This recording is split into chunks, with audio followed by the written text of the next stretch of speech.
क्योंकि मुस्लिम लीग 1906 में स्थापना हुई और जो कांग्रेस थी इसकी स्थापना 1885 ईस्वी में हुई। हेलो स्टूडेंट, आपको हमारे चैनल पर फिर से स्वागत है। आज हम पढ़ाने वाले हैं भारत का विभाजन, जो इनसे संबंधित प्रश्न पूछे जाते हैं।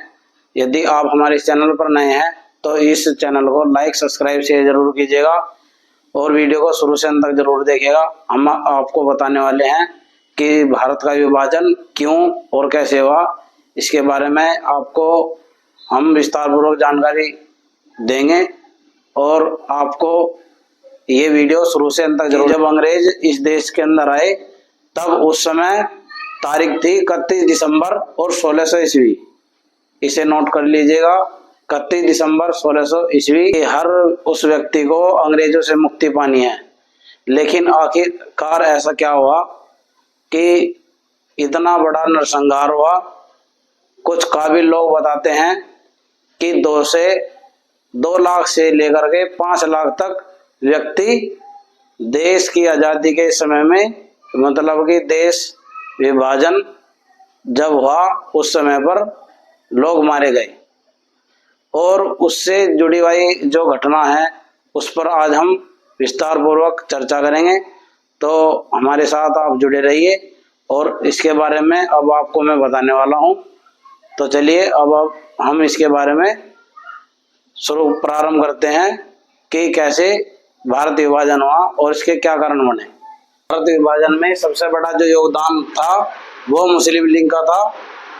आपको बता दूं कि भारत का विभाजन सभी एग्जाम में इससे संबंधित प्रश्न पूछे जाते हैं। मुस्लिम लीग की स्थापना 1906 ढाका, आधुनिक बांग्लादेश, जो इस समय पर बांग्लादेश की जो राजधानी है उसका नाम है ढाका, और वहीं पर मुस्लिम लीग की स्थापना हुई 1906 में।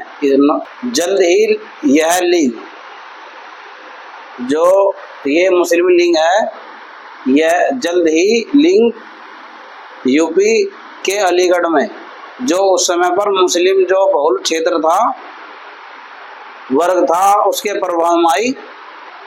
और 1940 के दशक में इस लीग ने, जो मुस्लिम लीग है, इसने काफी तीव्र गति से इसमें काम किया और 14 अगस्त 1947 को पाकिस्तान की स्थापना हुई। और जो इसके उस समय पर जो नेता थे, जो कायदे आजम, जिनका नाम था मोहम्मद अली जिन्ना, वो पाकिस्तान के उस समय पर प्रधानमंत्री बने और उनकी जो मृत्यु 1948 में हुई। 1940 के दशक में पार्टी भारतीय उपमहाद्वीप में मुस्लिम बहुल क्षेत्रों की स्वसत्ता या फिर पाकिस्तान की मांग करने लगी। के लिए अलग चुनाव जो क्षेत्र उन्होंने बनाए और सांप्रदायिकता की जो असली जो जड़ है, जो वजह है, वह अलग निर्वाचन क्षेत्र से ही पैदा हुई। क्योंकि ये जो निर्वाचन जो क्षेत्र थे उनके लिए सिर्फ मुस्लिमों को अपना प्रतिनिधि चुनने का अधिकार था, इसलिए ये भी एक बहुत बड़ी वजह है। दिसंबर 1916 ईस्वी में ये लखनऊ समझौता हुआ। कांग्रेस और मुस्लिम लीग, जो कि इस समय पर यूपी में आधारित युवा पार्टी नियंत्रण करती थी, आपसी तालमेल को दर्शाता है। इस समझौते के तहत कांग्रेस ने पृथक चुनाव क्षेत्रों को स्वीकार किया।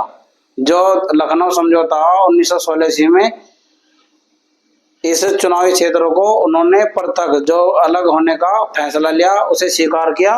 कड़ी है वो यही है कि अलग निर्वाचन क्षेत्रों के होने से मुस्लिम लीग और कांग्रेस दोनों जो दल हैं, इन्होंने अपने अपने प्रतिनिधित्व को चुनने का अधिकार दिया, जो कि एक सबसे बड़ा भारत का विभाजन का कारण बना। सांप्रदायिक दंगे इस तरह के होते हैं कि किसी धर्म के लोग किसी अन्य धर्मों के लोगों के साथ हिंसा करते हैं, उसे सांप्रदायिक दंगे कहते हैं। अस्मिताएं कि जिससे दूसरे के प्रति जो कारण है वह काफी मजबूत हुए।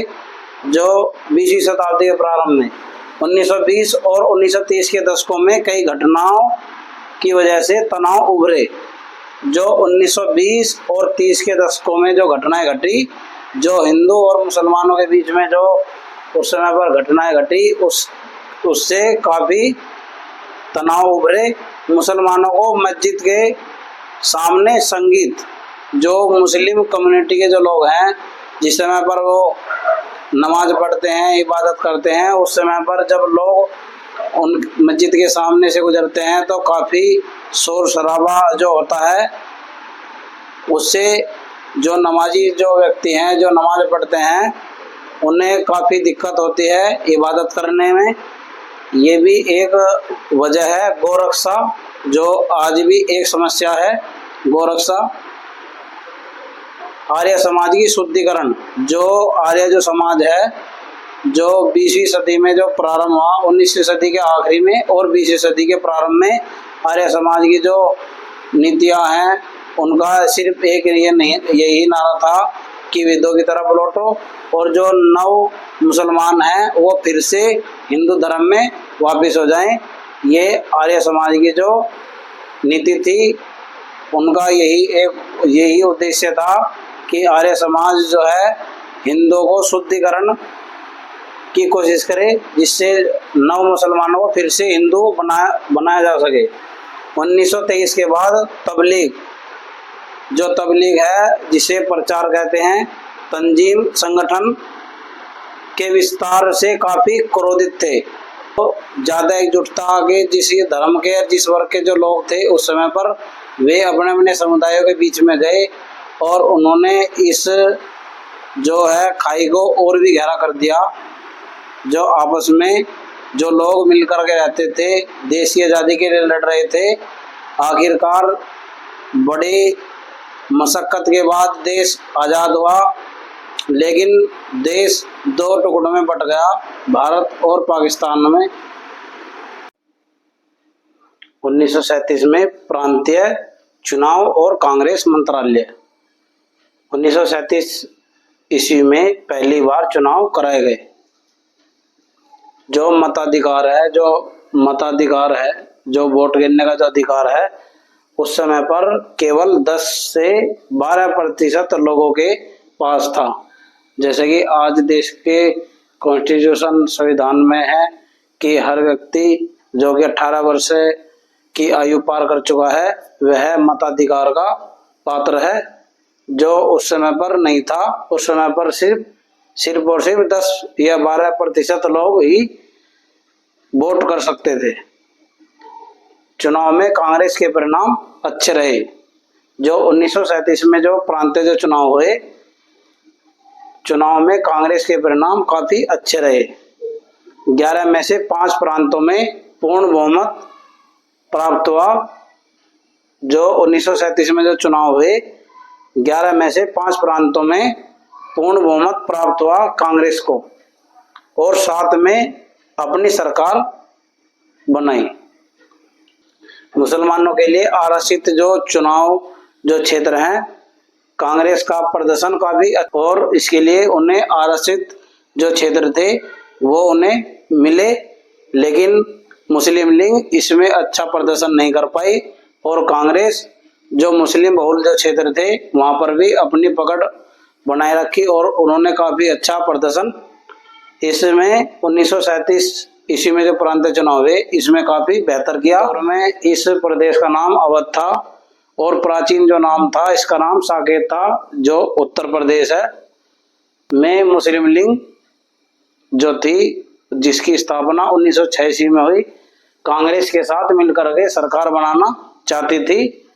कांग्रेस का यहाँ पर इस प्रदेश पर पूर्ण बहुमत था, इसलिए उसने लीग की इस मांग को ठुकरा दिया। जो कांग्रेस है उसका इस प्रदेश में पूर्ण बहुमत था और कांग्रेस ने जो मुस्लिम लीग है इसकी इस मांग को ठुकरा दिया। जो लीग के जो सदस्य हैं, जो उस कमेटी के जो सदस्य थे, उनके मन में यह बात लग गई कि अगर भारत अविभाजित रहा तो मुसलमानों के हाथ में राजनीतिक सत्ता नहीं। उस समय पर अल्पसंख्यक थे, जैसे कि किसी धर्म के लोग यदि ज्यादा होंगे और कम व्यक्ति या किसी धर्म के लोग कम वर्ग में कम संख्या में होंगे तो उन्हें अल्पसंख्यक ही माना जाता है। मुस्लिम हितों का प्रतिनिधित्व एक मुस्लिम पार्टी ही कर सकती थी।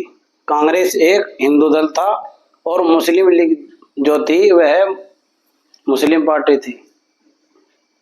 जिन्ना लीग को मुसलमानों का एकमात्र प्रवक्ता माना जाए, ये जो जिन्ना की एक मांग थी, जिद थी। लीग संयुक्त प्रांत बंगाल में काफी कमजोर था, जहां से इस झगड़े की शुरुआत हुई और आखिरकार देश का विभाजन हुआ, वो बंगाल से ही शुरू हुआ। जो उस समय पर 1937 में जो प्रांतीय चुनाव हुए बंगाल में, यह काफी कमजोर थी। जो इसका सामाजिक आधार था वह काफी कमजोर था। उत्तर पश्चिम सीमा प्रांत एवं पंजाब में ना के बराबर थी। जो मुस्लिम लीग जो पार्टी थी, जो लीग थी, उत्तर पश्चिम सीमा प्रांत पंजाब में ना के बराबर थी। उस समय पर यह काफी लोकप्रिय नहीं थी। सिंध में भी लीग सरकार नहीं बना पाई। 37 ईस्वी में प्रांतीय जो चुनाव हुए, चुनाव में संपूर्ण मुस्लिम वोट का 4.4% हिस्सा मुस्लिम लीग को मिला। उत्तर पश्चिम सीमा प्रांत में उन्हें जो मुस्लिम लीग है उसे सिर्फ एक सीट भी नहीं मिली।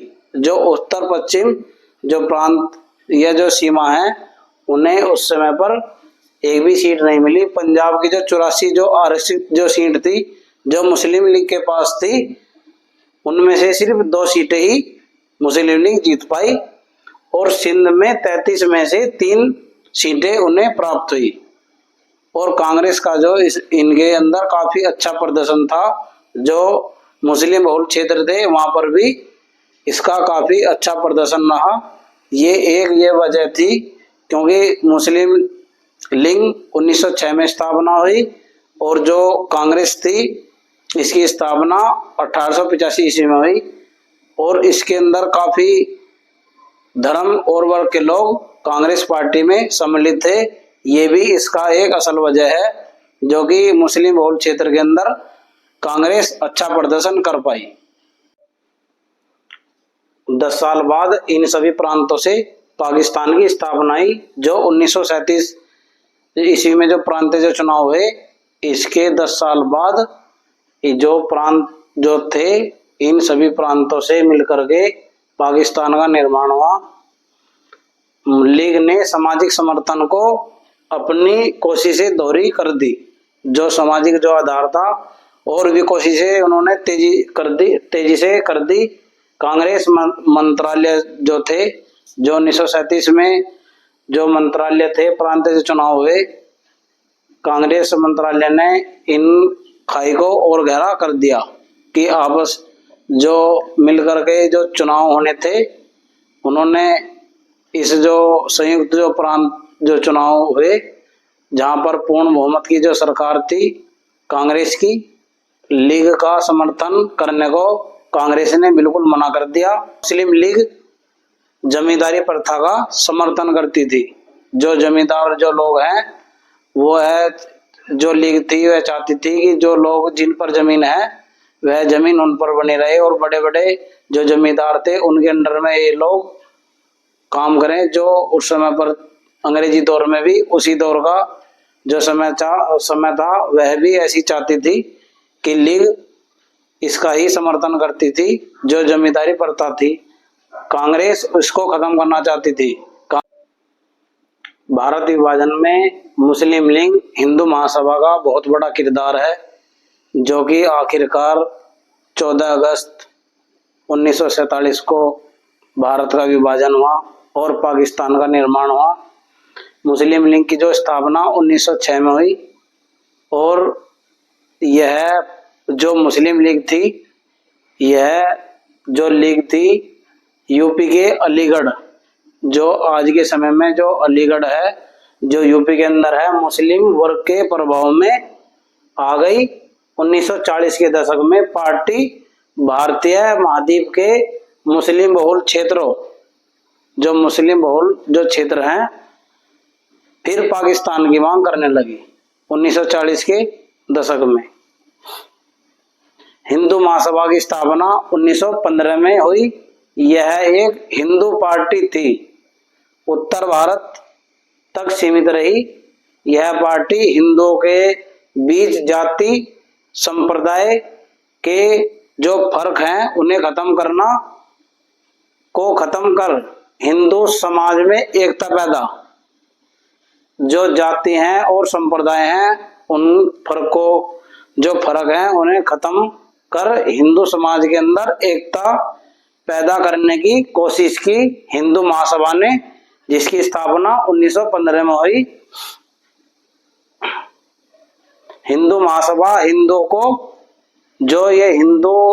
जो महासभा है, जो आज के समय में इसे आरएसएस कहा जाता है, हिंदुओं को मुस्लिमों के विरोध में परिभाषित करने का प्रयास करती थी। ये वजह बनी और आखिरकार देश दो टुकड़ों में बट गया और काफी संख्या में लोग इस विभाजन के समय में, जो कि एक रात के अंदर सीमा खींच दी गई और जिन लोगों का आशियाना इस देश में था और लोगों के रोजगार थे, सब कुछ छिन गया। एक दूसरे से लोग बिछड़ गए, भाईचारा बिल्कुल खत्म हो गया और लोग एक दूसरे के खून के प्यासे बन गए और आखिरकार देश दो टुकड़ों में बट गया। 14 अगस्त 1947 को पाकिस्तान का निर्माण हुआ। 15 अगस्त 1947 को भारत अंग्रेजों से आजाद हुआ। कौन थे? चौधरी रहमत अली खां, कि जो पाकिस्तान का जो नाम रखा चौधरी रहमत अली खां ने रखा, जो कैम्ब्रिज के एक छात्र थे और उन्होंने पंजाब, अफगान, कश्मीर, सिंध, बलूचिस्तान से मिलाकर के इस पाकिस्तान का निर्माण किया जाता है।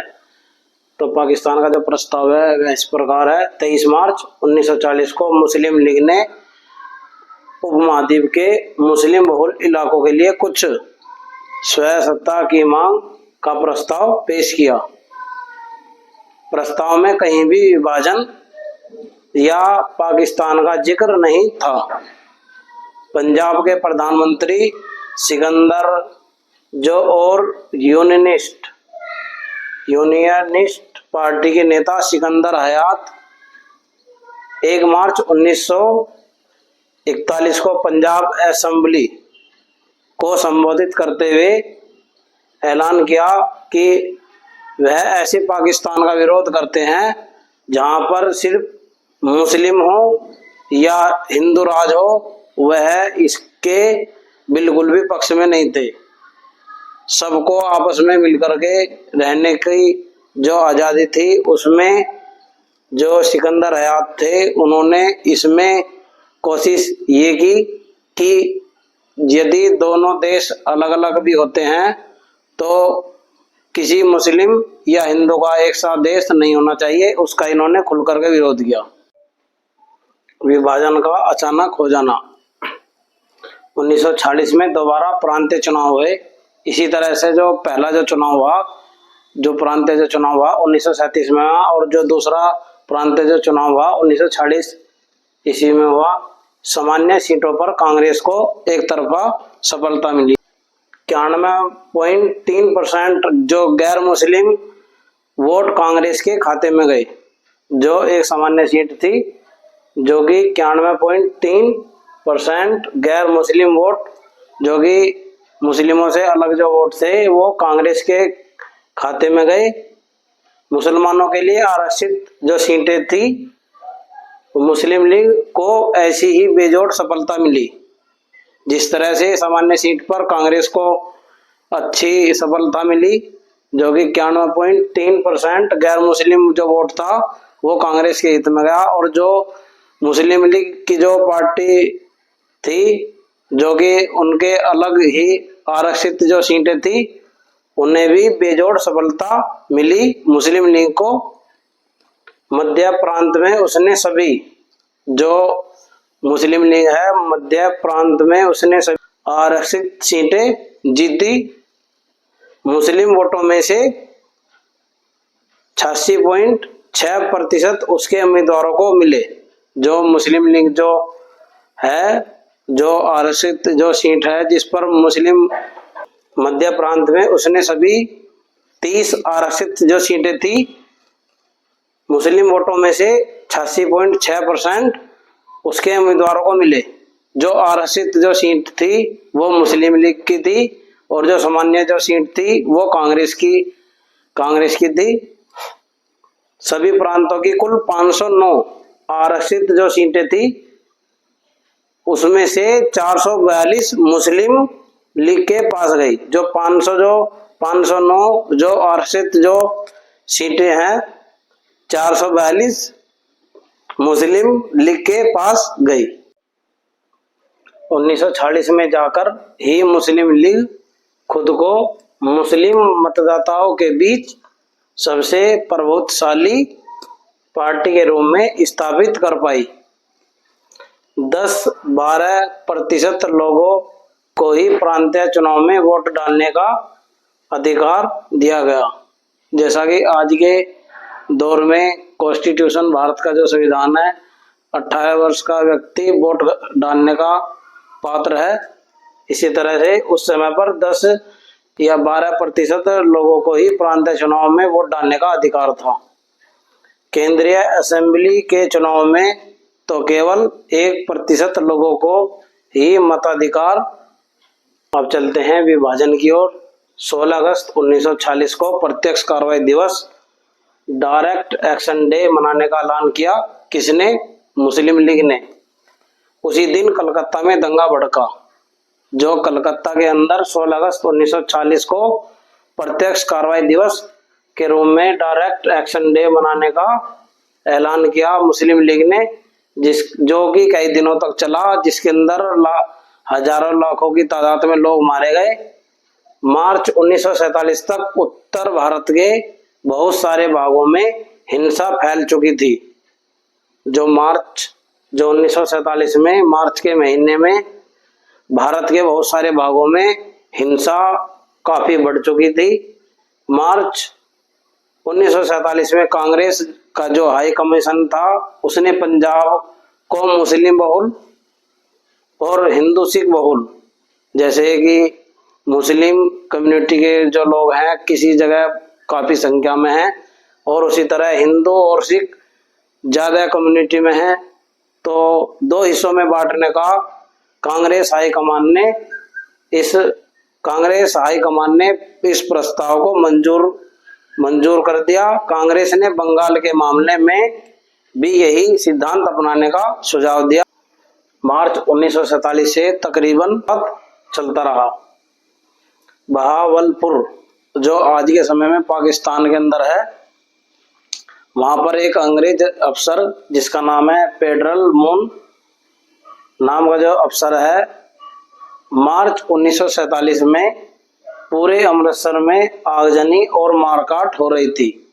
वो जो अंग्रेज जो अफसर है जिसका नाम फेडरल मून नाम का जो व्यक्ति है, इसने लिखा कि अमृतसर के अंदर आगजनी और मारकाट उस समय पर काफी बढ़ चुकी थी। हजारों लाखों की तादाद में लोग मारे गए और आखिरकार देश दो हिस्सों में बट गया। साल के आखिर तक शासन तंत्र पूरी तरह नष्ट हो चुका था। जो मार्च 1947 में जो ये दंगा भड़का, पूरा अमृतसर जिला चौतरफा रक्तपात से डूबा हुआ था और अंग्रेजों का जो इरादा था कि जून 1948 के में हम देश को आजाद कर देंगे, लेकिन ये जो सांप्रदायिक दंगा हुआ उन्हें 14 अगस्त और 15 अगस्त को भारत और पाकिस्तान को विभाजित करके इस देश को ब्रिटिश हुकूमत से आजाद किया। महात्मा गांधी एक अकेली फौज। 77 साल के उस समय पर जब गांधी थे, उस समय पर वे बुजुर्ग हो चुके थे गांधी जी। उनका यही सिद्धांत था कि अहिंसा, और वे मरते दम तक अहिंसा के मार्ग पर ही चले। उन्होंने जब देश के अंदर जो सांप्रदायिक दंगे हुए तो उन्होंने इस जो अहिंसावादी जो सिद्धांत है वो फिर से आजमाया। वे जो दंगाग्रस्त जो स्थान है आज का पूर्वी बंगाल, जो आज के समय में बांग्लादेश के अंदर है। और यदि आपको इसके बारे में यदि पूछा जाए कि जिस समय पर देश आजादी का जश्न मना रहा था तो उस समय पर गांधी कहाँ पर थे, तो गांधी जी उस समय पर बंगाल, जो उस समय पर बंगाल था, आज के समय में बांग्लादेश है, पूर्वी बंगाल के नौ आखाली में उस समय पर जो दंगाग्रस्त जो स्थान थे वहां पर उन्होंने दौरा किया। और वे बिहार के गांव में, और उसके बाद कलकत्ता, जहां से ये से दंगे की जो शुरुआत हुई। और धीरे धीरे इसने जो दंगाग्रस्त जो इलाके हैं, झुलसी झोपड़पट्टी की यात्रा की।